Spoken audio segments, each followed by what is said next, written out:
Welcome to marriage பரிகாரம். இன்றைக்கி நம்மளுடைய கனவில் பூசணிக்காய் வந்துச்சுன்னா என்ன பலன்னு சொல்லித்தான் இந்த பதிவின் மூலம் நாம் பார்க்க போகிறோம்.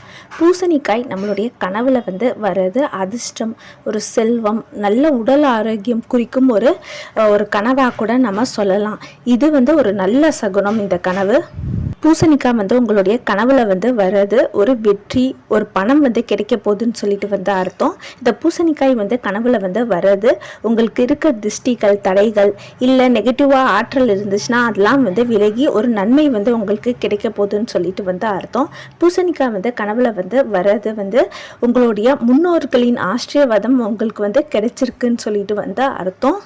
நீங்கள் இல்லை உங்களுடைய குடும்பத்தினர் உடல்நல குறைபாட்டால் இருந்தீங்கன்னா அதுலேருந்து மீண்டும் நல்லா நல்ல ஒரு ஆரோக்கியம் பெற போறீங்கன்னு சொல்லிட்டு அர்த்தம். மொத்தத்தில் பூசணிக்காய் வர்றது ரொம்பவே நல்லது. இந்த இன்ஃபர்மேஷன் உங்களுக்கு பிடிச்சா like, share, subscribe. Thanks for வாட்சிங் திஸ் வீடியோ.